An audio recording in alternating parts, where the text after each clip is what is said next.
Hi there, so welcome to my channel. I'm just going to go through 5 exercises that are really useful for increasing pelvic mobility. So great if you have got stiff shoulders. Mobilizing and working on releasing tension in the pelvis is fantastic for then helping the shoulders to loosen up. If you are wanting to increase your fertility, great to get the pelvis moving and to get the blood flowing and waste being taken out of the pelvic area. And if you are pregnant and coming up to birth, then obviously getting your pelvis mobile is going to help you with it with labor, and it's also going to help your baby to descend and to get into a good position for birth. If you're pregnant, the earlier you can start this, the better. But you know, these are going to help you whatever stage of pregnancy you're at. So the first one is the pelvic circling. So just standing with your feet just a little bit more than hip distance apart. You can have your hands on your hips or not. I quite like it. It just helps me to bring attention to the area that I want to mobilize. And you're just going to simply do some pelvic circles. So nice big circles. You can do bigger ones and smaller ones. Make sure you go both ways. And then you can do figure of 8. So with one hip, draw a circle, and with the other hip, draw a circle. So you're going round and then round. So this is kind of some belly dancing, and belly dancing is a fantastic way to get your pelvis and body mobilized. And if you, once you've done it one way, can you go around the other way? Sometimes it's a little bit trickier to go that way. So that's something else to work on. The next one to think about is a pelvic list. So standing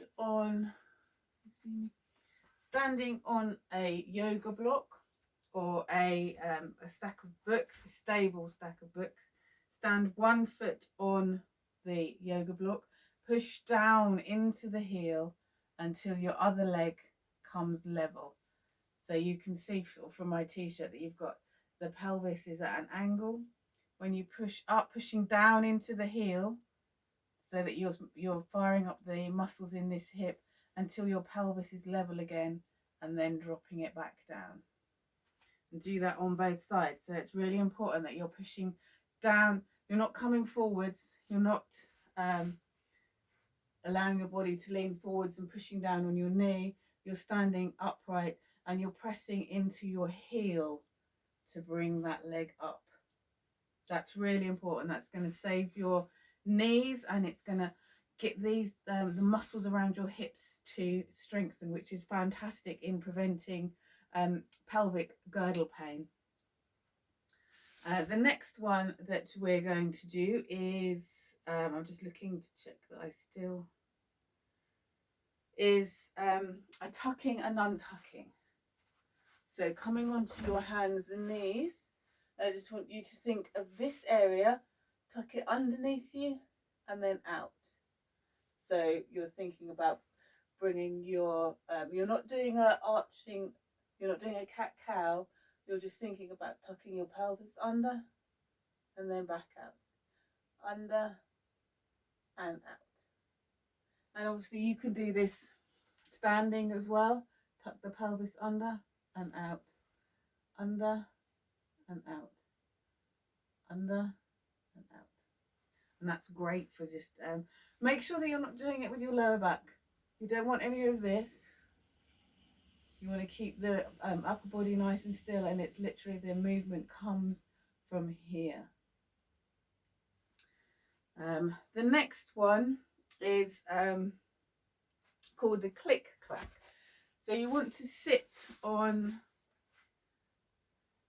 a half dome or a cushion. A half dome is great. Can you see me? I'm just going to put the video down so you can see me. That's better.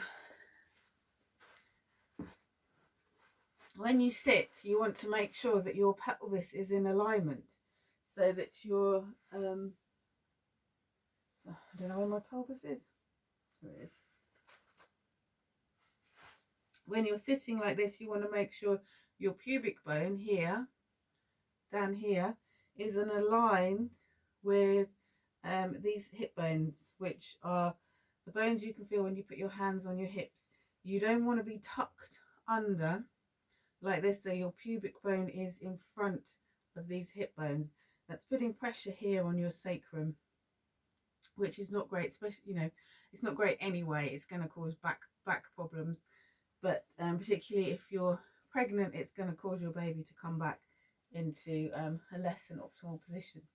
So the half dome really helps you to, when you sit on it, it just rocks forwards and tips your pelvis into alignment without you having to think about it. Feet in front of you, and you're going to drag your pelvis forward using your feet. So you're going to traction your feet so that your pelvis moves forward, and then you're going to push back with your feet. So you're making a rocking motion, and again, rowing. Yeah. Again, you don't want to make the movement come from your back. That's going to stress your back, and it's not going to get the pelvis moving. So it's really using your feet. Push your feet into the ground to rock back, and then drag your feet, your body forwards with your feet. So the movement is all from here. So this is the click clack. This is a great one for starting to mobilize and get movement into your pelvis. And then the last exercise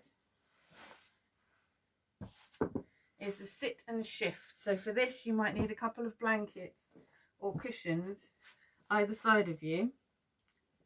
Come into a kneeling position, and then what you're going to do is come up on your knees and just sit over to one side. And this is where the blankets can help. If you can't manage to come down onto the floor, just having that cushion gives you that bit of movement without overstraining yourself. And then just come to the other side. And you just take a few times to do this exercise and just get a bit of mobility to your pelvis. As you progress with this one, you can lower the cushions. So that, now I've got to get down low. So that's 5 exercises that you can do to start mobilizing your pelvis. Enjoy. All right, bye bye.